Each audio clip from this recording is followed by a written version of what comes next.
इच्छाशक्तीच्या जोरावर जे हवंय तेच घडेल. तू एकदा प्रामाणिक प्रयत्न तर करून बघ. आकाश सुद्धा तुझ्या पायाशी येऊन पडेल. हॅलो वॉरियर्स, मी सुप्रिया आणि तुम्ही पाहत आहात वॉरियर ऑफिसर एज्युकेशनल चॅनल. फक्त लढण्याची नव्हे, जिंकण्याची तयारी. आणि आपण तीच तयारी करत आहोत कारण तलाठी भरतीची ॲड आलेली आहे आणि आता सर्वजण जे इतके दिवस झोपेत होते ते जागे झालेले आहेत आणि आता अभ्यासाला सुरुवात केलेली आहे. काही विद्यार्थी आहेत जे आधीपासून अभ्यास करत होते आणि ज्यांना माहिती होतं की ॲड आल्यानंतर आपण तयार असायला पाहिजे, पण तरीसुद्धा एक विषय जो तुम्हाला भीती दाखवतो, एक विषय ज्याच्यामध्ये तुम्हाला कन्फ्युजन होतं, एक विषय ज्याच्यामुळे तुम्हाला असं वाटतं की माझा रिझल्ट जाऊ शकतो, किंवा आपण असंही म्हणू शकतो की एक विषय जो मेरिटसुद्धा बऱ्याचदा ठरवू शकतो आणि तो विषय म्हणजे इंग्लिश. बरेच विद्यार्थी असे असतात जे इंग्लिशमध्ये आउट ऑफ मार्क्ससुद्धा घेतात आणि ॲव्हरेज जे स्टुडंट असतात त्यांनी जर योग्य दिशेने प्रॅक्टिस केली तर अगदी त्यांचे 22 ते 23 प्रश्नसुद्धा बरोबर येऊ शकतात. केवळ तुम्हाला प्रॅक्टिसची गरज आहे. आणि दुसरा मुद्दा म्हणजे इंग्लिशच्या बाबतीमध्ये तुमच्या काही बेसिक कन्सेप्ट क्लिअर असतील आणि तुम्हाला जे काही ट्रिक्स आणि टेक्निक्स माहिती असतील तर तुमचे सगळेच्या सगळे प्रश्न बरोबर येऊ शकतात. जरी तुम्हाला म्हणजे तुम्ही इंग्लिशचा तितकासा अभ्यास केलेला नसेल किंवा तुम्ही इंग्लिश बॅकग्राऊंडचे स्टुडंट नसाल तरीसुद्धा. त्यामुळे तुम्हाला ते जे छोटे छोटे ट्रिक्स असतात, जे टेक्निक्स आहेत, ज्या छोट्या छोट्या गोष्टी असतात त्या माहिती करून घेणं गरजेचं आहे. त्याच्यासाठी त्याच्यामध्ये इंटरेस्ट निर्माण होणं गरजेचं आहे. पण जर तुम्ही पुस्तक घेऊन बसला तर तुम्हाला दिसतं की एवढं मोठं भरमसाठ आहे सगळं आणि एवढे सगळे टॉपिक मी कधी अभ्यासणार. पण जर तुम्ही TCSने घेतलेले पेपर्स पाहिले तर तुमच्या लक्षात एक गोष्ट येईल की काही ठराविक टॉपिक आहेत ज्याच्यावरती TCSने प्रश्न विचारलेले आहेत. तसंही जर तुम्ही आपल्या तलाठी भरती चॅलेंज जे मी डेली टार्गेट्स देत आहे, स्टडी टार्गेट्स, ते जर तुम्ही फॉलो केलं असेल तर ऑलरेडी तुम्ही इंग्लिशचा संपूर्ण सिलेबस कंप्लीट केला असेल. पण तरीसुद्धा जे कोणी लेट जॉईन झालेत, ज्यांना माहिती नाही किंवा ज्यांना इथून पुढे काय करायचं हे समजत नाही आहे, त्यांच्यासाठी काही इम्पॉर्टंट टॉपिक, ज्या टॉपिकच्या बाहेर आपण असं म्हणत की प्रश्न जात नाही, रादर मी असं म्हणेन की हे जे टॉपिक मी तुम्हाला सांगणार आहे त्याच्यावरती 100% क्वेश्चन हा येतोच. त्याच्यामुळे एवढे जे टॉपिक मी तुम्हाला आज सांगणार आहे ते टॉपिक तुम्हाला परफेक्ट करायचे आहेत आणि ते अशा पद्धतीने परफेक्ट करायचे आहेत की त्याच्यावरचा प्रश्न तुमचा चुकला नाही पाहिजे. इव्हन जे आपण PYQ घेतोय किंवा जे आता मी प्रॅक्टिस क्वेश्चन्स घेईन त्याच्यामध्ये मी तुम्हाला या ऑलमोस्ट सगळे जे काही क्वेश्चन असतील किंवा जे काही इथले टॉपिक आहेत त्याचे तुम्हाला ट्रिक्स आणि टेक्निक्स पण सांगेन की अगदी कितीही अवघड प्रश्न असेल तरी तुम्ही 2 सेकंडमध्ये, म्हणजे असा एखादा टॉपिक जो तुम्हाला नाही समजत आहे किंवा आत्तापर्यंतच्या टॉपिकने तुम्हाला भयानक त्रास दिला, अशा टॉपिकचा आन्सर सुद्धा तुम्ही 2 सेकंदामध्ये काढू शकाल. म्हणजे त्या टॉपिकवरच्या क्वेश्चनचं इतक्या इझी पद्धतीने मी तुम्हाला ते टेक्निक सांगेन. पण जे क्वेश्चन आन्सर फॉर्मॅटमधले लेक्चर्स घेतले जातील त्याला तुम्ही प्रेझेंट असणं गरजेचं आहे आणि ते पाहणं गरजेचं आहे. मग सगळ्यात पहिल्यांदा आपण काय करणार आहोत, इम्पॉर्टंट टॉपिक कुठले आहेत इंग्लिशचे तलाठीसाठी ते पाहून घेऊयात. सगळ्यात महत्त्वाचं म्हणजे तुमची व्होकॅब्युलरी स्ट्रॉंग असणं हे खूप जास्त इम्पॉर्टंट आहे. पण व्होकॅब्युलरीचा आवाका सुद्धा मोठा आहे आणि त्याच्यामुळे आपल्याला हा प्रश्न पडतो की अरे माझी व्होकॅब्युलरी होणार कशी आणि मी कसं कंप्लीट करणार. आपण जर पाहिलं तर सध्या म्हणजे आत्तापासून, म्हणजे आता आपण जून मंथ तर सोडूनच द्यायला हवा, तसं सोडूनही नाही द्यायला पाहिजे कारण आपल्याकडे ॲटलिस्ट अजून पुढचे 5 ते 6 दिवस आहेत जे की तुमच्यासाठी इम्पॉर्टंट आहेत. देन तुमच्याकडे जुलै मंथ आहे आणि अराउंड म्हणजे ऑगस्टमध्ये मे बी 8-9 ऑगस्टच्या दरम्यान एक्झाम सुरू होऊ शकते, जे की आपण लास्ट टाइम पाहिलं होतं. म्हणजे ज्या अंदाजित तारखा दिलेल्या होत्या त्याच्यामध्ये चेंजेस होण्याची शक्यता फारच कमी आहे. पण अगेन ज्यावेळेला तुम्हाला कोणीतरी असं सांगतं तर तुम्हाला विश्वास नाही बसत.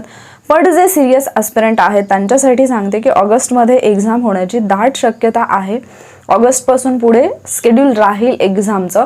त्यामुळे तुमच्याकडे असेल जुलै मंथ आणि ऑगस्टचे हार्डली काही दिवस.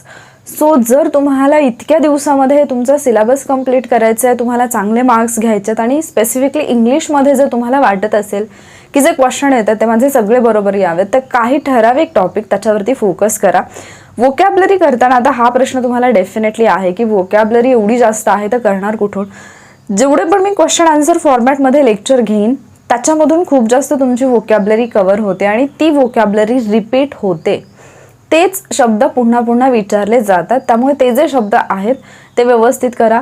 जे फोबिया असतात त्याच्यावरचे जे प्रश्न आहेत तुम्ही काय करायचे, रूट वर्ड शोधा. जसं की साईड, सुसाईड असेल, फॅट्रिसाईड आहे, मॅट्रिसाईड आहे, तर असे जे वर्ड्स आहेत एक तुम्ही रूट वर्ड शोधा आणि त्याच्यापासून जे बाकीचे वर्ड्स आहेत ते तुम्ही त्याचं जे मिनिंग आहे ते करून ठेवा, तुम्हाला खूप इझी जाईल ते. ठीक आहे, जसं की गॅमी हा वर्ड असेल तर मग पॉलिगॅमी असेल या पद्धतीने.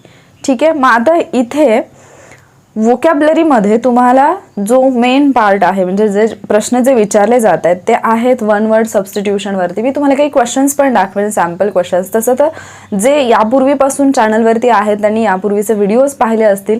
तलाठी भरती स्पेशल क्लास म्हणून आपल्या चॅनलवरती एक प्लेलिस्ट आहे आणि त्या प्लेलिस्टमध्ये तुम्हाला सगळे व्हिडिओज मिळून जातील. लिंक डिस्क्रिप्शनमध्ये पण मिळेल तुम्हाला त्या प्लेलिस्टची, तिथून तुम्ही व्हिडिओज पाहू शकता. सो त्याच्यामध्ये जे वर्ड्स घेतलेले आहेत ते पहा. शिवाय मी एक्स्ट्राचे पण घेणार आहे वर्ड्स आणि जे मराठी इंग्लिश बॅचमध्ये आहेत त्यांच्यासाठी पण सूचना आहे की तुम्हाला पण व्होकॅब्लरीचे सेपरेट म्हणजे व्हिडिओज जे आहेत ते मी प्रोव्हाइड करत आहे, त्यामुळे त्याच्या बाबतीत निश्चिंत राहा. आणि आपण तसंही डेली व्होकॅब्लरी घेतच आहोत, जिथे 5 इंग्लिशचे वर्ड आणि 5 मराठीचे वर्ड्स मी देत आहे. सो तुमचे म्हणजे आतापर्यंत खूप सगळे वर्ड्स झालेले आहेत. जसे की जर 40 डेज झाले असतील तर 40 × 10 400 वर्ड्स तुमचे झालेले आहेत आत्तापर्यंत. आणि जे आपले वॉरियर ऑफिसरवरती असणारे स्टुडंट आहेत तर त्यांनी ॲटलिस्ट म्हणजे जाऊन आपल्या चॅनलच्या टेलिग्राम चॅनलच्या मीडियामध्ये जरी चेक केलं तरी तुम्हाला तिथे मोर दॅन 1000 वर्ड्स मिळतील जे की असं डेली व्होकॅब्लरीमध्ये घेतलेले आहेत. तर तिथून करा किंवा क्वेश्चन आन्सर फॉर्मॅटमधल्या लेक्चर्समधून करा, जे की मी यापूर्वी दिलेत आणि इथून पुढे पण घेईन. तर वन वर्ड सबस्टिट्यूशन खूप इम्पॉर्टंट आहे कारण याच्यावरती प्रश्न बनतात आणि एका पेपरमध्ये म्हणजे 25 पैकी कधी कधी तर 2 ते 3 प्रश्न हे वन वर्ड सबस्टिट्यूशनवरती पण येऊ शकतात. ठीक आहे, म्हणजे एखाद्या शिफ्टला असं होऊ पण शकतं. देन दुसरं आहे सिनोनिम आणि अँटोनिम. समानार्थी शब्द आणि विरुद्धार्थी शब्द तर येतातच. मग हे जे विचारले जातात ते वेगवेगळ्या पद्धतीने विचारले जातील. एखाद्या वेळेला सरळ तुम्हाला एक वर्ड दिला असेल आणि त्याचं तुम्हाला सिनोनिम किंवा अँटोनिम विचारलेलं असेल, किंवा एखाद्या वेळेला काय दिलं जाईल, एखादं सेंटेन्स दिलं जाईल आणि त्या सेंटेन्समध्ये मध्येच रिकामी जागा दिली जाईल आणि विचारलं जाईल की इथे कुठला ॲप्रोप्रिएट आहे. खरं तर ते फिल इन द ब्लँकमध्ये जाते, पण बऱ्याचदा सेंटेन्समध्ये एखादा वर्ड दिला जाईल, त्याला अंडरलाईन केलं जाईल आणि त्याचा सिनोनिम किंवा अँटोनिम विचारला जाईल. कुठला वर्ड रिप्लेस करू शकतो त्या वर्डला करेक्टली असं पण विचारलं जाऊ शकतं. सो वेगवेगळ्या अँगलनी प्रश्न येऊ शकतो सिनोनिम आणि अँटोनिमवरती. देन आहेत प्रोवर्ब म्हणजे असतात आपल्या म्हणी, तर काही ठराविक आहेत. इथे तुम्हाला म्हण कंप्लीट करण्यासाठी प्रश्न येऊ शकतो, कंप्लीट करा म्हणून. देन तुम्हाला एखादा प्रश्न येऊ शकतो जी प्रोवर्ब दिलेली आहे त्याचा अर्थ काय होतो म्हणून, किंवा तुम्हाला एखादं वाक्य दिलं जाऊ शकतं आणि त्या वाक्यामध्ये कुठली प्रोवर्ब जी आहे ती फिट बसते, अशा प्रकारचा प्रश्न विचारला जाऊ शकतो. तसं तर इडियम फ्रेजेसवरती जास्त भर आहे, पण प्रोवर्ब सुद्धा विचारल्या जातात, त्यामुळे याला निग्लेक्ट करू नका. इडियम आणि फ्रेजेस खूपच इम्पॉर्टंट आहे. जसं मी वन वर्ड सबस्टिट्यूशनचं सांगितलं, याच्यावरती वोकॅबमध्ये इडियम फ्रेजेसवरती खूप जास्त प्रश्न आहेत. तुम्ही जर PYQ पाहत असाल तर तुमच्या लक्षात येईल इडियम फ्रेजेसवरती खूप जास्त प्रश्न आहेत. मग याला लक्षात ठेवण्यासाठी आणि याला अभ्यासण्यासाठी सगळ्यात बेस्ट वे कुठला आहे, इडियम फ्रेज जी पण तुम्ही कुठली रीड करताय, क्वेश्चनमध्ये पाहताय, ती सगळ्यात पहिल्यांदा तर लिहून काढणं. देन ती जी प्रोवर्ब आहे ती यूज करणं, ती इडियम जी आहे ती यूज करणं. त्याचा रेफरन्स, भले जरुरी नाही की तुम्ही इंग्लिशमधून ती इडियम वाचली आहे तर ॲज इट इज तुम्हाला म्हणजे त्याचा सगळा अर्थ वगैरे तोंडपाठ असला पाहिजे, किंवा मग मला जे काही बोलायचं त्याच्यामध्ये मी पूर्ण इंग्लिशमधून बोललं पाहिजे. काही जरूरत नाही आहे त्याची. तुम्ही मराठीमधून बोलता तुमची इंग्लिशमधली जी इडियम आहे ती तिथे यूज करा. गप्पा मारताना, कोणाशी बोलताना, किंवा कोणीच नसेल तर स्वतःशी बोलताना. बट अशा पद्धतीने यूज केलं तर तुम्ही कधीही ती इडियम विसरणार नाही, म्हणून हे सांगते. ठीक आहे, आणि काही इम्पॉर्टंट इडियम फ्रेजेस मी घेईन आणि खूप सगळे आहेत ते आपल्या मराठी इंग्लिश चॅलेंजमध्ये तर होऊनच जातील. देन हा एक पार्ट आहे जो तुम्हाला कन्फ्यूज करू शकतो, तो म्हणजे मिसस्पेल्ड. कारण इथे फक्त एक गोष्ट लक्षात ठेवायची, जर तुम्हाला सेंटेन्स दिलं आणि सेंटेन्समध्ये तुम्हाला विचारलं की कुठला वर्ड आहे जो मिसस्पेल्ड आहे तो सांगा, म्हणजे चुकीचं स्पेलिंग दिलेलं असतं. जर असा प्रश्न आला तर तुम्ही लकी असतात, कारण त्याच्यामध्ये मग 4 वेगवेगळे शब्द दिले जातील आणि ते तुम्हाला ओळखायचं असतं. पण जर समजा तुम्हाला 1, 2, 3, 4 असे ऑप्शन आले आणि एकच वर्ड आहे आणि त्याचं करेक्ट स्पेलिंग ओळखायचं, तर मात्र कन्फ्युजनचा पार्ट राहतो. कारण मग काय होतं की AI आहे, EI आहे, IA आहे, अशा खूप गोष्टींमध्ये कन्फ्यूज करतात ते. किंवा मग जसं मी आय थिंक पहिलं की दुसरं जे लेक्चर घेतलेलं होतं त्याच्यामध्ये आपण पाहिलेलं की टन्स असेल किंवा टेन्स असेल, कॉन्फिडन्स, कॉन्फिडंट हे जे शब्द आहेत म्हणजे DENCE येणार की DANCE येणार, हे जे कन्फ्युजन असतात याला तुमचा स्टडीच आवश्यक असतो. त्याच्यासाठी ते वर्ड तुमच्या हाताखालून जाणं गरजेचं असतं.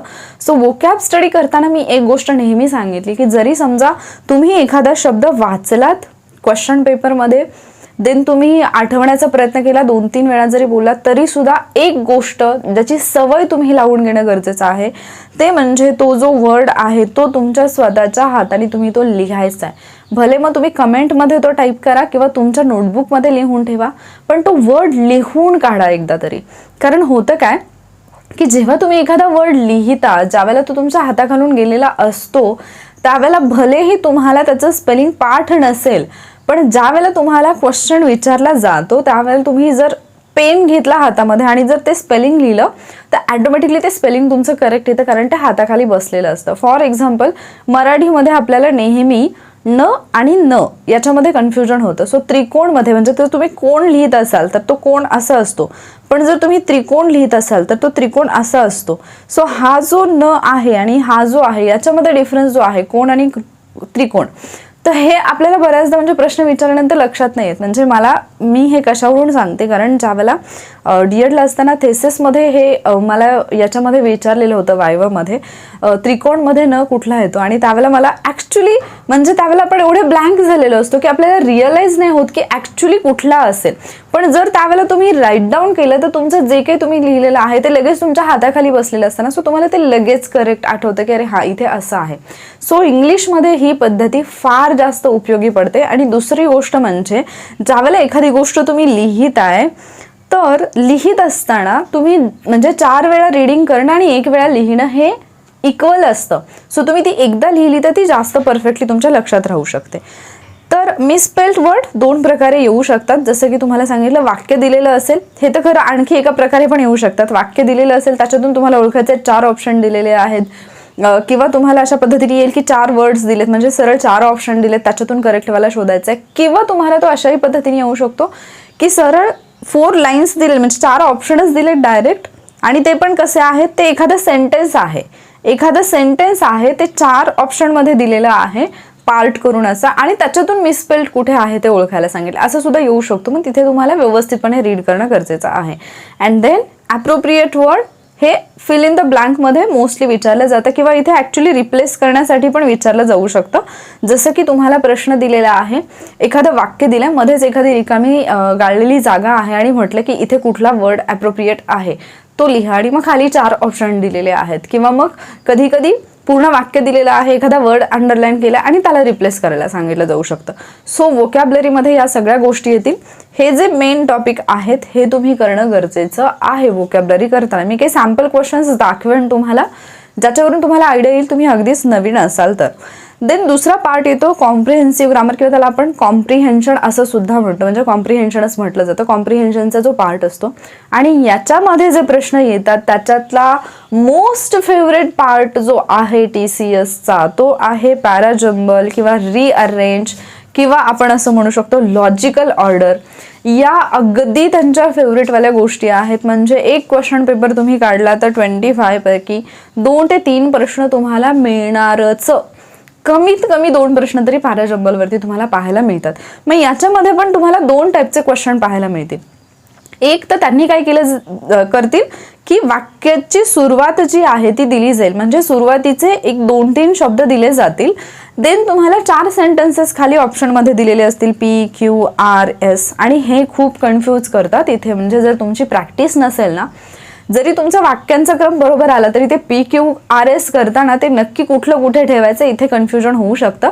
आणि त्याच्याहूनही मोठा प्रॉब्लेम हा असतो की तुम्ही स्क्रीनवरती प्रश्न वाचत असता, कम्प्युटरवरती प्रश्न सोडवणं आणि पुस्तकामध्ये किंवा क्वेश्चन पेपरमधून प्रश्न सोडवणं याच्यामध्ये खूप जास्त फरक आहे.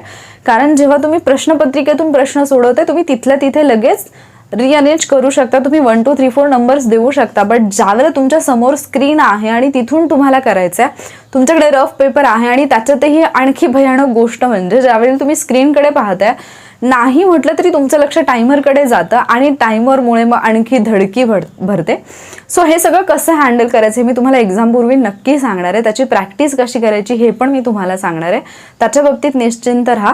फक्त आत्तापासून ही सवय ठेवा की जे काही PQRS टाईपमध्ये क्वेश्चन येतात ते तुम्हाला व्यवस्थितपणे करायचे आहेत. कारण पॅराजंबलचे क्वेश्चन जे आहेत ते फार विचारले जात आहेत. रिअरेंज करायला सांगितलं जातं. काही वेळेला 2-3 वर्ड दिले जातील, देन तुम्हाला 4 ऑप्शन दिले जातील. काही वेळेला तुम्हाला सांगितलं जातं की जे काही 4 सेंटेन्सेस तुम्हाला दिलेले आहेत याच्यातून एक मिनिंगफुल पॅसेज तयार करा. म्हणजे 4 वर्ड्स दिलेले आहेत जे एका कुठल्या तरी ठराविक टॉपिकशी रिलेटेड असतील आणि ते जम्बल्ड करून दिलेले आहेत आणि याच्यातून पॅसेज तयार करा. मग तिथे तुम्हाला सेन्स लागला पाहिजे कुठल्याही गोष्टीचा. आणि ज्यावेळेला स्टार्ट दिलेली असते तर मग ते थोडंसं इझी जातं. जर सुरुवात दिलेली असेल प्रश्नाची, देन 4 ऑप्शन दिले असतील तर ते थोडंसं इझी जाऊ शकतं. पॅसेज पण इझी जातो, पण त्याच्यासाठी काही ट्रिक्स आहेत, काही टेक्निक्स आहेत त्या तुम्हाला माहिती पाहिजेत की कुठलं सेंटेन्स आहे जे पहिल्यांदा यायला पाहिजे, कुठले सेंटेन्स. अशा काही गोष्टी असतात. प्रत्येक वाक्यामध्ये असं काही ना काहीतरी असतं जे वाक्य स्वतःच तुम्हाला सांगतं की बाबा रे मी पहिल्या नंबरला नाहीये, किंवा काहीतरी असं असतं जे सांगतं की बाबा रे मीच पहिल्या नंबरला आणि तुझे सुरुवात या म्हणजे पॅसेजची, पॅराग्राफची सुरुवात ही माझ्यापासूनच झाली पाहिजे. सो ते कसं ओळखायचं ते सुद्धा आपण घेणार आहोत जे काही आपले लेक्चर्स होतील त्याच्यामध्ये. सो पॅसेज, पॅराजंबल आहे, देन पॅसेज हा एक महत्त्वाचा पार्ट आहे आणि पॅसेजवरती 5 प्रश्न विचारले जात आहेत. ठीक आहे. म्हणजे आतापर्यंत TCSने ज्या एक्झाम घेतल्या त्याच्यामध्ये जर 25 मार्क्सचं इंग्लिश असेल तर त्याच्यापैकी 5 प्रश्न जे आहेत ते पॅसेजवरती दिलेले आहेत. आणि पॅसेजवरती जे प्रश्न येत आहेत त्याच्यामध्ये एक महत्त्वाची गोष्ट आहे, म्हणजे तुम्हाला पॅसेजची जी मेन थीम आहे ती सुद्धा विचारली जात आहे. फोकस कशावरती आहे पॅसेजचा तो विचारला जातोय, किंवा काही वेळेला टायटल द्या म्हणून सुद्धा तुम्हाला विचारलं जातंय. सो तुम्हाला पॅसेज रीड करता येणं हे सुद्धा इम्पॉर्टंट आहे आणि त्याचा अर्थ समजणं हे सुद्धा आवश्यक आहे. त्यासोबतच पॅसेजमध्ये विचारलं जातंय म्हणजे ट्रू और फॉल्स कुठलं सेंटेन्स आहे या टाईपचे क्वेश्चन येतात. एखादा मग तुम्हाला फॅक्च्युअल क्वेश्चन पण येऊ शकतो, जशी की एखादी फॅक्ट पॅसेजमध्ये दिली आहे आणि तसंच प्रश्न विचारला की याची माहिती देतं. फॅक्ट शोधणं थोडं इझी असतं, बट ट्रू और फॉल्स जेव्हा विचारलं जातं त्यावेळेला तुम्हाला सगळ्या लाईन्स वाचणं गरजेचं आहे. कारण ज्या 4 म्हणजे ऑप्शनमध्ये दिलेल्या ज्या 4 लाईन्स आहेत त्या जर एकाच रेफरन्समध्ये असतील, म्हणजे समजा एखादा पॅसेज आहे आणि पॅसेजच्या पहिल्या 4 ओळी आहेत आणि त्याच्यातली एक कुठली तरी ओळ उचलली आणि त्याच्यावरशीच रिलेटेड 4 ओळी दिल्यात, देन इट इज इझी. पण जर समजा पॅसेजमधून पहिल्या म्हणजे पॅसेजमध्ये पण परत पॅराग्राफ असतात ना, सो पहिल्या पॅराग्राफमधून एक लाईन दिली आहे, दुसऱ्या पॅराग्राफमधून एक लाईन दिली आहे, असं जर दिलेलं असेल तर मात्र तुम्हाला पॅसेज वाचावा लागतो. देन तुम्हाला सिनोनिम आणि अँटोनिम विचारले जातात. एखादा वर्ड दिला जातो आणि विचारलं जातं की पॅसेजमध्ये या वर्डचा काय मिनिंग दिलाय, किंवा एखादा पॅसेजमधला वर्ड उचलला जातो आणि विचारलं जातं की याचं मिनिंग काय आहे किंवा याचा अँटोनिम विरुद्धार्थी शब्द कुठला आहे. सो त्यासाठी तुम्हाला थोडंसं नॉलेज असणं गरजेचं आहे. म्हणजे तुमचा पॅसेज कॉम्प्रिहेन्शनमध्ये तर येतोच, पण देन अगेन हा व्होकॅब्लरीमध्ये सुद्धा जाऊ शकतो, कारण व्होकॅब्लरीचे पण प्रश्न तुम्हाला पॅसेजवरती पाहायला मिळतात. देन लॉजिकल ऑर्डर हेच आहे पॅराजंबल किंवा रिअरेंजमध्येच लॉजिकल ऑर्डर हे जनरली पॅसेजच्या बाबतीत विचारलं जातं की एक ऑर्डर जी आहे करेक्ट ती तुम्हाला फाइंड आउट करायची आहे पॅसेजच्या बाबतीत. देन आपण येऊयात ग्रामरच्या पार्टकडे, जो आपला कोर एरिया असतो ग्रामरचा, जे आपले इम्पॉर्टंट टॉपिक असतात ग्रामरमधले जे नेहमी आपण अभ्यासतो, त्याच्यापैकी कुठले टॉपिक आहेत जे TCSने फोकस केलेले आहेत आणि जे तुम्हाला बिलकुल म्हणजे बिलकुल स्किप करायचे नाहीत. हे जे पार्ट आहेत ना, म्हणजे जे काही टॉपिक मी सांगते हे इतके इम्पॉर्टंट आहेत की तुमचं बाकी सगळं राहिलं तरी चालेल, पण हे तुम्हाला करणं गरजेचं आहे. व्होकॅब्लरी आणि हे तुम्हाला करायचं आहे. ग्रामरमध्ये हे या टॉपिकवरती कंपल्सरी प्रश्न दिसतात. इव्हन ऍक्टिव्ह आणि पॅसिव्ह व्हॉइस, डायरेक्ट इनडायरेक्ट वरती 2-2, 3-3 प्रश्न आहेत एकाच क्वेश्चन पेपरमध्ये. सो हा पार्ट बिलकुल स्किप करण्यासारखा नाही आहे. आणि ऍक्टिव्ह आणि पॅसिव्ह व्हॉइस, त्याचबरोबर डायरेक्ट इनडायरेक्ट स्पीच, ऍक्टिव्ह आणि पॅसिव्ह व्हॉइस इतकं तर सोपं दुसरं काहीच नाही आहे. म्हणजे तुम्हाला केवळ 1 ते 2 चार्ट लक्षात ठेवायचे आहेत. तो चार्ट तुम्ही अभ्यासला की तुमचा ॲक्टिव्ह आणि पॅसिव्ह व्हॉइस 2 सेकंदाच्या आत उत्तर येतं. 2 सेकंदाच्या आत.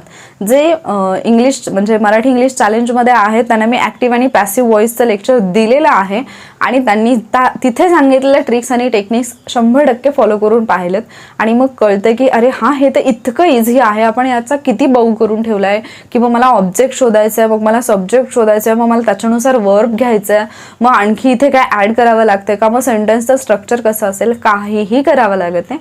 1-2 गोष्टी तुम्हाला माहिती झाल्या, तुम्हाला 1-2 चार्ट माहिती झाले की तुमची उत्तरं डोळे झाकून येतात. म्हणजे तुम्ही ऑप्शन पाहिल्या पूर्ण सेंटेन्स न रीड करता सुद्धा त्याची उत्तरं देऊ शकता ॲक्टिव्ह आणि पॅसिव्ह व्हॉइसची. पण हा मोस्ट इम्पॉर्टंट टॉपिक आहे. ठीक आहे, सो याला बिलकुल स्किप करायच्या फंदात पडू नका.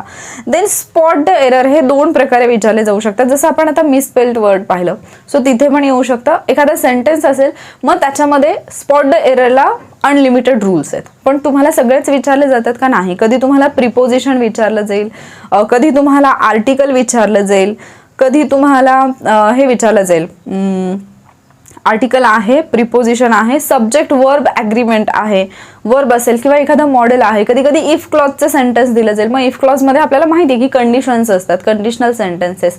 पहिलं सेंटेन्स आणि दुसरं सेंटेन्स यांच्या कंडिशन्स मॅच झाल्या पाहिजेत. सो तिथे अगेन तो वर्बचाच पार्ट येतो, तर त्या गोष्टी तुम्हाला इथे विचारल्या जाऊ शकतात. सो स्पॉट द एरर म्हणजे स्पॉट द एरर हा टॉपिक असा आहे ना की स्पॉट द एरर म्हटलं की त्याच्यामध्ये इंग्लिशचं पूर्ण ग्रामरच येतं, कारण ते कुठल्याही अँगलनी तुम्हाला प्रश्न विचारू शकतात.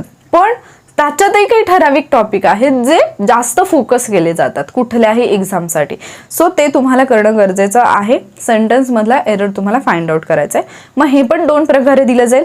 अख्खं सरळ एक सेंटेन्स दिलं जाईल, देन त्याचे पार्ट असतील ABCD, म्हणजे सेंटेन्समध्येच तुम्हाला मध्ये असं स्लॅश देऊन 4 पार्ट दिले जातील आणि विचारलं जाईल की चुकीचा कुठला आहे. किंवा तुम्हाला असं पण दिलं जाईल की पूर्ण सेंटेन्स दिलंय, देन तुम्हाला ऑप्शन दिलेले आहेत ABCD आणि या ऑप्शनमध्ये तुम्हाला ते जे सेंटेन्स आहे ते परत हे केलेलं आहे, म्हणजे कट करून दिले आणि त्याच्यातलं एक ऑप्शन असेल नो एरर म्हणून. ठीक आहे, no error, no correction required असं. किंवा मग तुम्हाला हेच आणखी एका प्रकारे दिलं जाईल की वरती फक्त क्वेश्चन दिलाय, म्हणजे सेंटेन्स वगैरे काही नाही दिलं आणि सरळ तुम्हाला ABCD असे 4 ऑप्शन दिलेत आणि या 4 ऑप्शनमध्येच ते सेंटेन्स दिलेलं आहे. मग ते कदाचित तुम्हाला उलटसुलट पण दिलेलं असेल, म्हणजे सरळ वरपासून खालीपर्यंत जे आपण सरळ सेंटेन्स असतो ना, असं कंप्लीट वाक्य न देतानाच ते जंबल करून दिलेलं असेल आणि विचारलं जाईल चुकीचा पार्ट कुठला. इव्हन स्पॉट द एररमध्ये तुम्हाला इडिओम आणि प्रोवर्ब ज्या आहेत त्या खूप विचारल्या जातात की एखादी इडिओम आहे किंवा प्रोवर्ब आहे ती वाक्यामध्ये दिली जाते, त्याला अंडरलाईन केलं जातं आणि विचारलं जातं की हे करेक्ट आहे का. सो ती इडिओम प्रोवर्ब तुम्हाला करेक्ट माहिती असणं गरजेचं असतं, कारण त्याच्यामधले शब्द जे असतात ते त्यांनी फिरवलेले असतात, इकडचे तिकडे तिकडचे इकडे केलेले असतात. जसं आपण लास्ट टाइम वोकॅब्युलरीमध्ये घेतलं होतं, बार्किंग डॉग्स सेल्डम बाईट, ती वाली जी आपण हे घेतलेली इडिओम त्या पद्धतीने. सो स्पॉट द एरर आहे, जसं मी सांगितलं की खूप सगळे पार्ट याच्यात आहेत, पण आपल्याला काय करायचं मग ठराविक जे आहेत, जसं जसं आपण क्वेश्चन घेऊ ना तुम्हाला खूप गोष्टी इझी वाटायला लागतील. देन डायरेक्ट इनडायरेक्ट स्पीच, इथे सुद्धा एक 3 ते 4 चार्ट आहेत जे तुम्हाला बुकमध्ये पण इझिली अवेलेबल आहेत. फक्त समजून घ्यायचं देन करायचं आहे. आणि जे आपले काइंड्स ऑफ सेंटेन्सेस असतात, टाइप्स ऑफ सेंटेन्सेस आहेत, जे सेंटेन्सेस आहेत आपले 4 टाईप्सचे, त्याच्यामध्ये पण मग परत तुम्ही ज्यावेळेला इंट्रोगेटिव्ह सेंटेन्सेसमध्ये जाता त्यावेळेला तिथे वर्बल आणि दुसरं जे आहे WH क्वेश्चन. सो तुम्हाला काय करायचं आहे, हे जे 4 टाईप्स आहेत या 4 टाईप्समध्ये कुठल्या टाईपमध्ये कुठलं कनेक्टिव्ह यूज केलं जातं, कुठलं रिपोर्टिंग वर्ब यूज केलं जातं, या गोष्टी फक्त बघून ठेवायच्यात. आणि बाकी जे अपवाद आहेत, म्हणजे याला काही एक्सेप्शन्स आहेत, जसे की काही सेंटेन्सेसमध्ये तुमचा टेन्स जो आहे तो चेंज होत नाही इनडायरेक्ट स्पीचमध्ये, केवळ तुमचे जे प्रोनाउन्स असतात ते चेंज होतात आणि जे पॉइंटर वर्ड्स असतात ते चेंज होतात. सो आता पॉइंटर वर्ड्स काय असतं, कनेक्टिव्ह काय असतं, म्हणजे आपल्या चॅलेंजमध्ये आणखी डायरेक्ट इनडायरेक्टचं लेक्चर जे आहे ते टाइम टेबलमध्ये येणं बाकी आहे, पण ते ज्यावेळेला येईल त्यावेळेला तुमच्या गोष्टी क्लिअर होऊन जातील. सो या गोष्टी आहेत ना, तुम्ही पॉइंटर वर्ड्स केले, देन तुम्हाला प्रोनाउन्स तर माहितीच आहेत की अर्थातच मुलगा असेल तर काय घ्यायचं, मुलगी असेल तर काय घ्यायचं, या टाईपमध्ये. देन मग तुम्हाला आणखी एक गोष्ट जी करायची ती म्हणजे रिपोर्टिंग वर्ब जे आहेत ते जे कुठलं घ्यायचं आहे ते जर तुम्हाला कळलं की इंट्रोगेटिव्ह सेंटेन्स असेल तर मी काय घेईन, ॲसर्टिव्ह सेंटेन्स असेल तर काय घेईन, एक्सक्लामेटरी सेंटेन्स असेल तर काय घेईन, या गोष्टी तुम्ही एकदा पाहून ठेवल्या ना, एक 2-3 चार्ट आहेत की होऊन जातं. आणि टेन्समध्ये सगळ्यात महत्त्वाची गोष्ट, प्रेझेंट टेन्स जर असेल, प्रेझेंट टेन्समधलं जर तुमचं वाक्य आलं तर सगळ्यात सोपं काम तुमचं होऊन जातं. कारण तुमचं सिम्पल प्रेझेंट आला तर ते सिम्पल पास्टमध्ये वाक्य जातं. तुमचं प्रेझेंट कंटिन्युअस आला तर पास्ट कंटिन्युअसमध्ये जातं. प्रेझेंट परफेक्टमध्ये आला तर पास्ट परफेक्टमध्ये जातं. आणि प्रेझेंट परफेक्ट कंटिन्युअसमध्ये आलं तर पास्ट परफेक्ट कंटिन्युअसमध्ये सेंटेन्स जातं. हे इतकं इझी आहे. मग पास्टचं परत जर सिम्पल पास्टमध्ये आलं तर मग तुम्ही पास्ट परफेक्टमध्ये जाताय. या गोष्टी तुम्ही एकदा पाहून ठेवल्या ना, आणि कुठले टेन्स आहेत की ज्याचं चेंज नाही होत हे तुम्ही पाहून ठेवलं ना, की तुमचं इझी होऊन जातं. मग तुम्हाला बाकी डायरेक्ट स्पीचमध्ये कुठलं मला सेंटेन्स दिलंय मग मी ते सगळं कन्वर्ट करत बसेन, हे सगळं पाहत बसायची गरज नाही पडत. तुम्हाला फक्त त्याच्यातले चेंज होणारे जे वर्ड्स आहेत ते फाइंड आउट करायचे आहेत. आणि तेच तुम्हाला फक्त जे तुमचे ऑप्शन आहेत त्याच्यामध्ये शोधायचे की हां, ज्याला क्वेश्चनमध्ये विल दिले ना तर माझं इकडे वूड आलं पाहिजे, तिकडे शाल दिले ना तर शुड आलं पाहिजे, कॅन दिले ना तर कुड आलं पाहिजे. कशा पद्धतीने प्रश्न विचारलाय, म्हणजे वाक्यामध्ये प्रश्नाचं जे वाक्य आहे त्याच्यामध्ये काय दिलेलं आहे त्याच्यानुसार माझे चेंजेस कुठले होतात इतकंच पाहायची गरज असते डायरेक्ट इनडायरेक्ट स्पीचमध्ये. हे पण तुम्ही 2 सेकंदात उत्तर काढू शकता. तुम्ही प्रश्न पाहिल्या तुम्हाला लगेच कळतं की अरे मला कुठला वर्ड आहे जो ऑप्शनमध्ये शोधायचा, आणि तो तुम्ही शोधला की तुमचं काम होतं. 2 सेकंदात 3 सेकंदात तुमचं उत्तर निघून जातं. फक्त प्रॅक्टिस मस्ट आहे. तुमची प्रॅक्टिस नसेल तर मग उत्तर काढायला तुम्हाला वेळ लागू शकतो. देन मॉडेल ऑक्झिलरी, हे जे आहेत मॉडेल ऑक्झिलरी जनरली जे विचारले जात आहेत ते फिल इन द ब्लँक फॉर्मॅटमध्ये विचारले जात आहेत, डिरेक्टली विचारले जात नाहीत. मॉडेल असेल, प्रिपोजिशन असेल, आर्टिकल्स असेल, हे तुम्हाला स्पॉट द एररमध्ये विचारले जाऊ शकतात किंवा फिल इन द ब्लँकमध्ये विचारले जाऊ शकतात. हे विचारले जातात. प्रमाण थोडंसं कमी आहे. प्रिपोजिशनवरती येत आहेत प्रश्न. म्हणजे जर 25 जर म्हणजे 10-15 प्रश्न ज्या एक्झामला येतात इंग्लिशचे तिथे हे टॉपिक जे आहेत ते त्यांनी गाळलेले आहेत. पण जिथे तुम्हाला 25 क्वेश्चन्स आहेत किंवा 25+ क्वेश्चन्स ज्या एक्झाममध्ये आहेत, TCSने ज्या एक्झाम कंडक्ट केलेल्या आहेत म्हाडाच्या वगैरे, तर त्या एक्झाममध्ये मात्र त्यांनी काय केले, याच्यावरती मॉडेल ऑक्झिलरी असेल, प्रिपोजिशन असेल, आर्टिकल असेल, याच्यावरती प्रश्न घेतलेले आहेत. ते तुम्हाला माहिती असायला पाहिजे. अँड देन इम्पॉर्टंट पार्ट येतो सब्जेक्ट वर्ब ॲग्रीमेंट. जसं इथेच सांगितलं मी तुम्हाला, स्पॉट द एरर या टाईपमध्ये सब्जेक्ट वर्ब ॲग्रीमेंटवरचा प्रश्न येऊ शकतो. आणि दुसरा टाईप म्हणजे fill in the blank. Fill in the ब्लँकमध्ये पण तुम्हाला काय केलं जातं, एखादं वाक्य दिले, मध्येच जागा गाळलेली आहे, रिकामी जागा आहे, आणि पुढचं वाक्य दिले आणि तिथे तुम्हाला करेक्ट कुठलं वर्ब येईल ते ओळखायला सांगितलं. सो इथे तुम्हाला ज्याला तुम्ही सब्जेक्ट वर्ब ॲग्रीमेंट करताय किंवा तुम्ही डायरेक्ट इनडायरेक्ट स्पीच करताय किंवा ॲक्टिव्ह पॅसिव्ह व्हॉइस करताय, या सगळ्या ठिकाणी एक महत्त्वाचा टॉपिक येतो, तो म्हणजे टेन्स. सो सिलेबसमध्ये टेन्स नाही दिलं किंवा इम्पॉर्टंट टॉपिकमध्ये टेन्स नाही दिलं म्हणजे तो माझ्यासाठी इम्पॉर्टंट नाही असं नाही समजायचं. तुम्हाला कोणीही जरी इम्पॉर्टंट टॉपिकची लिस्ट दिली आणि त्याच्यामध्ये टेन्स नसेल तरी एक गोष्ट नेहमी लक्षात ठेवा, ज्यावेळेला तुमचे टेन्स परफेक्ट असतात, टेन्स आणि वर्ब हे 2 टॉपिक इंग्लिश ग्रामरमधले असे आहेत की जे तुम्ही परफेक्ट केले तर तुमचं ऑलमोस्ट 80% इंग्लिश ग्रामर जे आहे ते परफेक्ट होऊन जातं. कारण बाकीच्या सगळ्या गोष्टी तिथेच येऊन थांबतात. ज्यावेळेला तुमचं टेन्स व्यवस्थित होतं त्यावेळेला तुम्हाला बाकी सगळ्या गोष्टी कळतात. आणि टेन्स कळण्यासाठी तुम्हाला वर्ब तुमचं होणं गरजेचं असतं. सो हे 2 टॉपिक व्यवस्थित करा. स्पॉट द एरर असेल, सब्जेक्ट वर्ब ॲग्रीमेंट असेल, फिल इन द ब्लँक असेल, खूप इझी होऊन जाईल. Active passive voice, direct indirect speech question विचारले जात आहेत. आणि याच्यासोबत जो एक टॉपिक आहे ज्याच्यावरती जनरली म्हणजे प्रश्न नाही विचारले गेलेले, पण तरी सुद्धा मी सजेस्ट करेन की ॲटलिस्ट जे काही 5-6 रूल्स आहेत इम्पॉर्टंटवाले, सगळे नका करत बसू, पण 5-6 रूल्स जे आहेत डिग्रीचे ते ॲटलिस्ट तुमच्याकडे लिहून ठेवलेले असायला पाहिजेत आणि ते तुम्ही सेल्फ स्टडी केले पाहिजेत. कारण त्याच्यावरती जर प्रश्न आला तर ऐन वेळेला तुमचा गोंधळ उडू नये. चुकून जर असं झालं की एखादा पेपर असा आला की जिथे तुम्हाला चेंज दी व्हॉइस किंवा डायरेक्ट इनडायरेक्ट स्पीच किंवा इतर कुठल्या टॉपिक ऐवजी डिग्रीचेच 3-4 प्रश्न आले, तर मग तिथे परत इतरांच्या नावाने खडे फोडत बसायचं, अरे यांनी तर सांगितलं नव्हतं. तर असं करू नका. आत्ता जे टॉपिक सांगितले तुम्हाला हे कंपल्सरी करायचं, ठीक आहे, हे कंपल्सरी करायचं. आणि बाकीचे जे आहेत ते तुमच्या ॲडिशनलमध्ये जातील. मग याच्यामध्ये ज्यांना 25 पैकी 25 प्रश्न बरोबर यावेत असं वाटतंय आणि 50 मार्क्स घ्यायचे आहेत, ज्यांना 50 मार्क्स घ्यायचे आहेत त्यांनी हे सगळे टॉपिक करा. प्लस तुम्हाला PYQ मधून किंवा जे काही तुम्ही क्वेश्चन प्रॅक्टिस कराल त्याच्यामधून जे तुमचं ॲडिशनल होतंय की एखादा प्रश्न या टॉपिकपैकी नाही आहे, वेगळ्या टॉपिकवर चालाय, तर तो टॉपिक पण तिथेच परफेक्ट करून टाका, ज्यांना 50पैकी 50 घ्यायचे आहेत. आणि ज्यांना वाटते की चला म्हणजे माझं चालून जाईल, मी अगदी 45 पर्यंत घेतले तरी, किंवा मग माझे 42-43 आले तरी चालते, असं ज्यांना वाटतंय त्यांनी मात्र मग काय करायचं, इथे जे सांगितलेत तेवढे परफेक्ट करा. याच्यातलं जो टॉपिक म्हणजे तुमचे मग वोकॅब्युलरी मधले 1-2 गेले असं समजून तुम्ही चाललात तरी काही हरकत नाही. पण मी तुम्हाला सजेस्ट करेन की हे सगळे टॉपिक यातला एकही स्किप न करता करा. आणि याचे जे पण इंग्लिशचे व्हिडिओज येतील ते जर तुम्हाला इंग्लिश अवघड जात असेल, जर तुम्हाला कमीत कमी वेळेत इंग्लिशचे जास्तीत जास्त प्रश्न सोडवून मार्क्स घ्यायचे असतील, जास्तीत जास्त ट्रिक्स टेक्निक्स पाहायचे असतील, तर मग जे तुमच्यासाठी इकडे जे क्वेश्चन आन्सर फॉर्मॅटमधले व्हिडिओज येतील ते पहा. कारण बऱ्याच जणांना असं वाटतं की क्वेश्चन आन्सर फॉर्मॅटमध्ये आहे, इम्पॉर्टंट नाही आहे. पण जिथे मी एक क्वेश्चन घेते, तुम्हाला ॲक्टिव्ह पॅसिव्ह व्हॉइसचा एक क्वेश्चन आला तर तो जो टाईप आहे तो मी कम्प्लीट एक्सप्लेन करते. इव्हन त्याच्यासोबत ऑप्शनमध्ये जो दुसरा टाईप आलेला असेल तो पण मी तिथे एक्सप्लेन करते.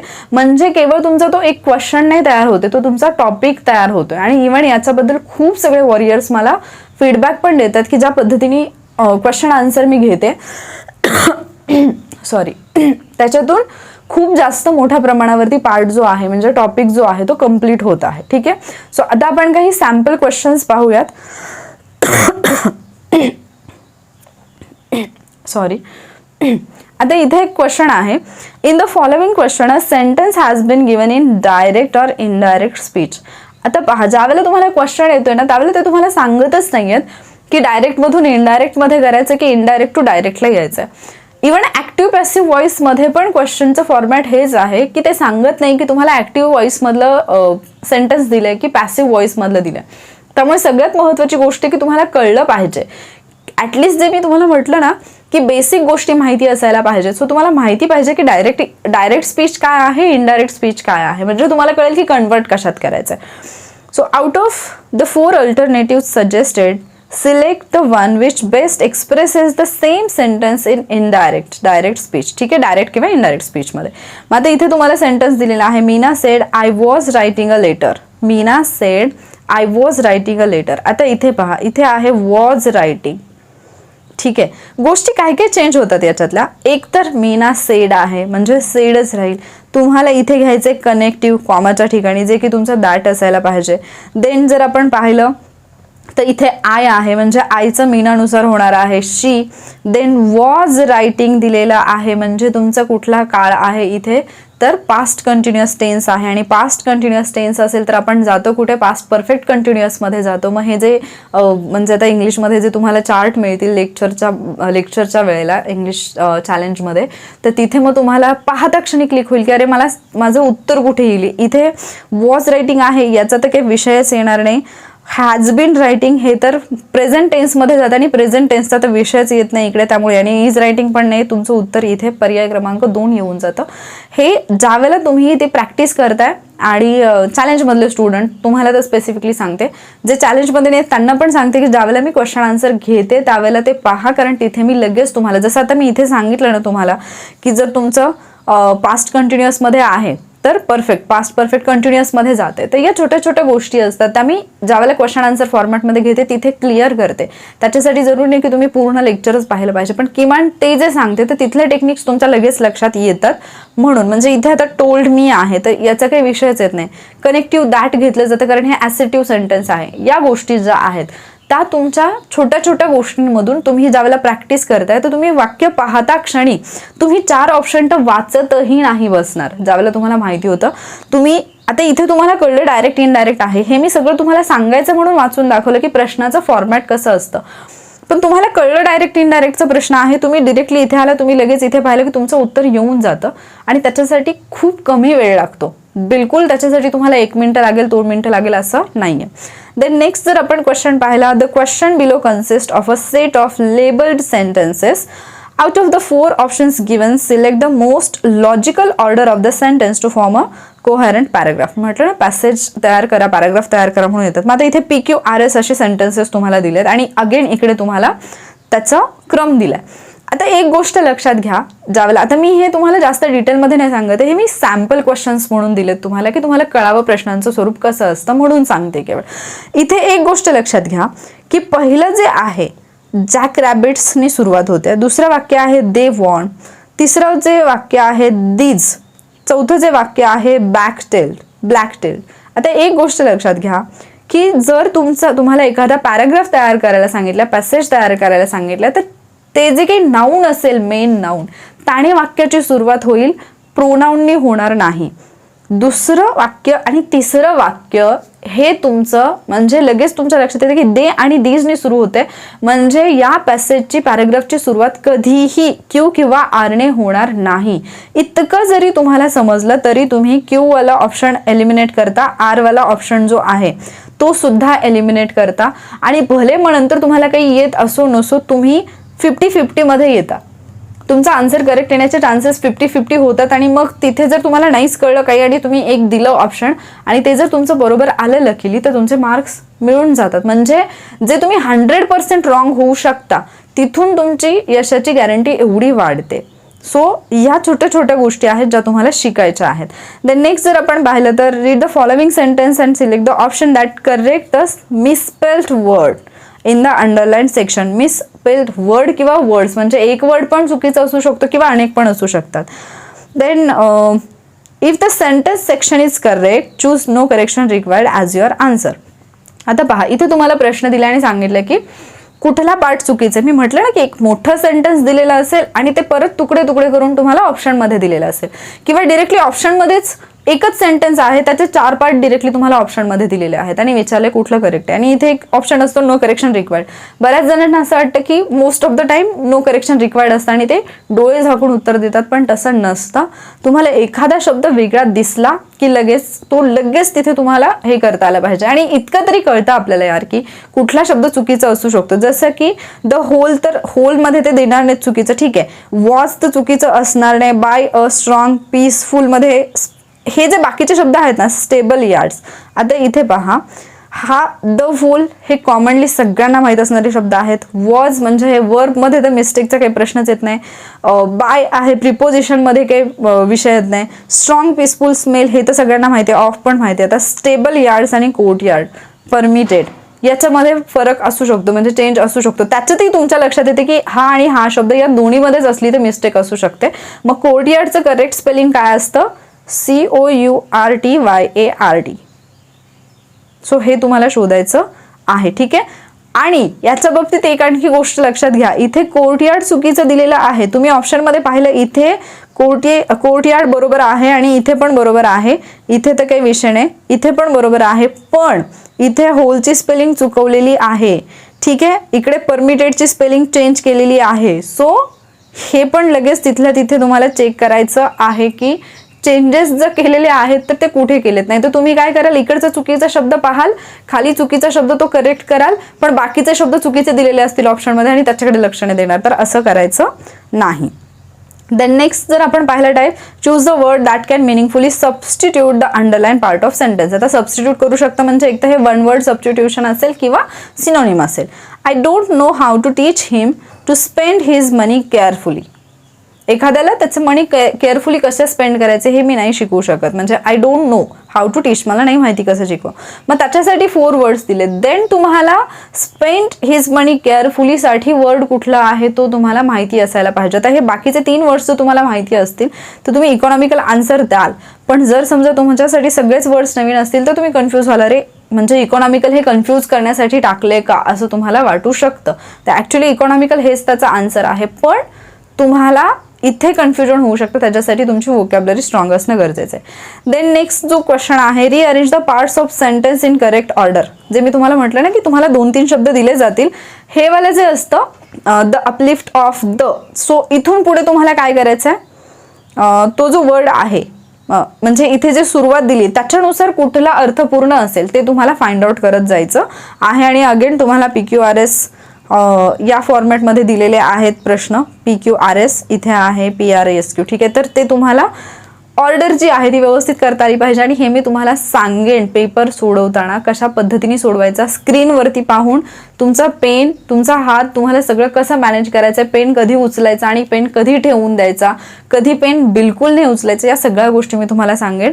कारण I have experience of that exam, की ऑनलाईन एक्झाम जर असेल TCS IBPSने कंडक्ट केलेली तर तिथे तुम्हाला टाईम कसा मॅनेज करायचा आणि ॲक्युरेसी कशी वाढवायची, सो ते मी तुम्हाला डेफिनेटली सांगेन. देन नेक्स्ट जर पाहिलं, find a part of the given sentence with an incorrect spelling. Again incorrect spelling आला, पण इथे वेगळ्या पद्धतीने आला. A word, if there is no misspelled word choose no error. जे मी म्हटलं ना दुसऱ्या टाईपमध्ये येतं. आता इथे तुम्हाला एकच सेंटेन्स आहे पण ते तुम्हाला 3 ऑप्शनमध्ये दिलेलं आहे आणि याच्यातून तुम्हाला मिसस्पेल्ड वर्ड जो आहे तो फाइंड आउट करायला सांगितलं. एक तर पहिल्यांदा जो पहिला प्रकार पाहिला त्याच्यामध्ये कंप्लीट सेंटेन्स दिलाय, अंडरलाईन पार्ट आहे आणि विचारले चुकीचं काय आहे. देन इकडे जे आहे ते 3 पार्टमध्ये सेंटेन्सेस ऑप्शनमध्ये हे करून दिलेलं आहे, म्हणजे तुकडे तुकडे करून दिलेलं आहे. नेक्स्ट टाईप क्वेश्चन कुठला येऊ शकतो, choose the correct antonym of the underline word. इथे अंडरलाईन केलेलं he was such a delightful old man, म्हणजे डिलाइटफुल ओल्ड मॅनसाठी कुठलं 1 वर्ड सबस्टिट्यूटमध्ये हे जाऊ शकतं. ठीक आहे. देन नेक्स्ट जर आपण पाहिलं, in the following question a sentence has been given in active or passive voice. इथे सुद्धा एक गोष्ट लक्षात घ्या, वाक्य तुम्हाला ॲक्टिव्हमध्ये पण दिलेलं असू शकतं किंवा पॅसिव्हमध्ये पण दिलेलं असू शकतं. मोस्ट ऑफ द टाइम ॲक्टिव्हमध्ये दिलेलं असतं आणि पॅसिव्हमध्ये करायला सांगितलं जातं, पण पॅसिव्ह मधलं सुद्धा सेंटेन्स दिलं जातं. जसं की इथे जे क्वेश्चनमध्ये दिलेलं आहे ते पॅसिव्ह मधलं दिलेलं आहे आणि ते तुम्हाला ॲक्टिव्ह मध्ये करायचं आहे. सो अगेन ॲक्टिव्ह आणि पॅसिव्ह व्हॉइसमध्ये पण एकच चार्ट आहे जो तुम्हाला करायचा आहे आणि तो चार्ट तुम्ही जर परफेक्ट केला तर तुमची उत्तरं लगेच पाहता क्षणी, प्रश्न पाहता क्षणी उत्तर तुम्हाला दिसतं. Out of the 4 alternatives suggested, select the one which best expresses the same sentence in passive or active voice. म्हणजे मी म्हटलं ना सुरुवातीपासूनच सांगते की प्रश्न वाचून तुम्हाला ॲटलिस्ट इतकं तरी बेसिक कळलं पाहिजे की हे ॲक्टिव्ह मधलं आहे की पॅसिव्ह मधलं आहे. The memorial service will be attended by thousands of people असं विचारलेलं आहे. सो तुम्हाला विल बी अटेंडेड असं आहे, मग त्याचं तुम्हाला शोधायचं की याच्यामध्ये ॲक्टिव्ह व्हॉइसमध्ये काय असेल. द नेक्स्ट जर पाहिलं, choose the word that can meaningfully substitute the underline part of sentence. Keep your speech brief, you are using more words than necessary. आता मोर वर्ड्स म्हणजे कधी कधी जेवढी आवश्यकता आहे त्याच्यापेक्षा जास्त शब्द वापरले जातात, त्याला काय म्हटलं जातं. मग बरेचदा आपण म्हणतो ना की थोडक्यात सांग, एवढं जास्त फापट पसारा नको लावू. सो फापट पसाऱ्यासाठी कुठला शब्द वापरला जातो असं विचारलेलं आहे, त्याच्यासाठीचा शब्द आहे वर्बोस. ठीक आहे. देन नेक्स्ट जर आपण पाहिलं, मग ज्यावेळेला वोकॅब्लरी करतो आपण, इथे एक गोष्ट सांगायची ती म्हणजे वोकॅब्लरी करताना जे मी मागचे पार्ट घेतलेले आहेत वोकॅब्लरीचे त्याच्यामध्ये नीट पहा की जे 4 ऑप्शन दिलेले आहेत ते 4ही ऑप्शन तुम्हाला व्यवस्थित करायचे आहेत. का? कारण आता तुम्हाला हा वर्ड विचारलाय, कदाचित पुढच्या पेपरमध्ये एक्झाममध्ये तुम्हाला या 3 पैकी एखादा वर्ड दिसेल. सो ते वर्ड्स तुम्हाला तिथल्या तिथे करून टाकायचे आहेत. कंटाळा नाही करायचे की अरे हां याचं उत्तर हे आहे मग मी इथे टिक करेन आणि झालं, असं नाही करायचं. देन नेक्स्ट जर आपण पाहिलं तर the following question, in the following question out of the given 4 alternatives, select the alternative which best expresses the meaning of the idiom phrase. idiom किंवा phrase आलेली आहे, तुम्हाला सरळ सरळ meaning विचारलेला आहे.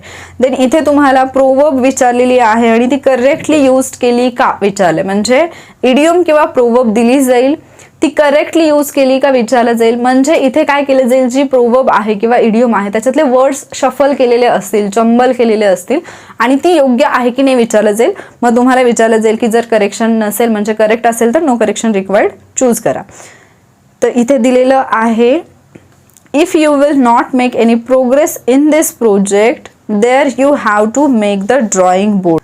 तर इथे दिलेलं आहे मेक द ड्रॉइंग बोर्ड. तर करेक्ट रचना काय असते याची, go back to the drawing board अशी असते. Go back to the drawing board असं असायला पाहिजे.